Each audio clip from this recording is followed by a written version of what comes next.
Temperature in Greenville up to 20 degrees. That is 6 degrees colder than yesterday at this time.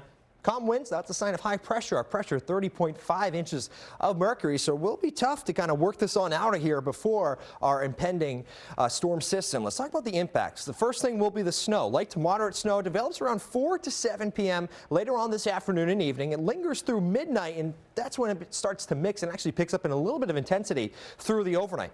We make that transition over to freezing rain and sleet between 1 and 4 a.m. tomorrow morning. That freezing rain will be causing issues north and west of I-95, where we could be picking up over a tenth of an inch of that ice accretion. Rainfall, half an inch, maybe up to an inch. That does end as we head for tomorrow evening. Let's take a look at those travel impacts. Expecting to see decent conditions through the afternoon.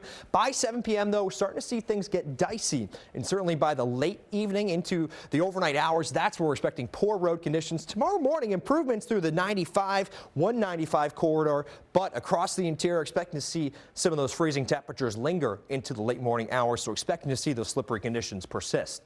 1 p.m. through the afternoon today, mix of sun and clouds. I think those clouds thicken though through the evening, and by 7 p.m. we're already talking about some light, potential moderate snow here, and this likely will be sticking after sundown, picking up in intensity as we head for our midnight. You're not going to want to be on the roadways here right at midnight. We have steady snow overspreading the region. Temperatures upper 20s to the north, around 30 degrees down to the south, so the sun will be working, but the side roads and with the intensity of the snowfall, expecting to see snow-covered roadways. We head towards 3-4 a.m. tomorrow morning. That rain snow line, it's on the move. North Kingstown by 5:30, you're already at 32, but Providence 30, Woonsocket 30 as well. So while it may seem like rain is falling on down from the sky, it'll be freezing on contact where those temperatures do remain below freezing, and that'll be leading to additional slippery conditions. 10 a.m., that's when we're starting to see vast improvements here through the region.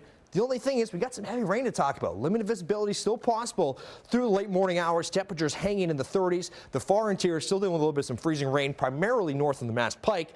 But this is the main cold front working on through 3-4 p.m. Heavy downpours possible, perhaps up to an inch of rainfall before we start to work in some wind and some clearing conditions heading for Monday. We have a high wind watch in effect for Monday as well. 4 to 6 inches north of Providence County, much of Providence, Kent, and Washington counties, including Bristol County, Mass. 2 to 4 inches of Coney to 2 along the immediate south coast, where we'll see more of that mixing.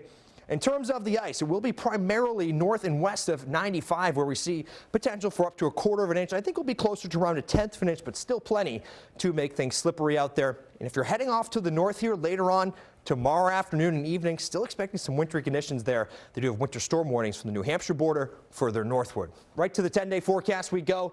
We got the snow lake today, ice to rain tomorrow. As we continue into Monday, gusts 45, 55 miles per hour. Could be looking at some scattered power outages and potentially another Storm Team 10 weather alert.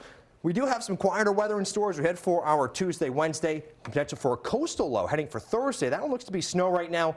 Still some uncertainty regarding the track. So if you didn't go out last night for the holiday and you're going out tonight, the earlier the better, right? Exactly right. And for tomorrow, the opposite. The later the better in the morning. I think we'll start to see some improvements probably around 7, 8 a.m. for the 95 corridor, a little bit later across the interior.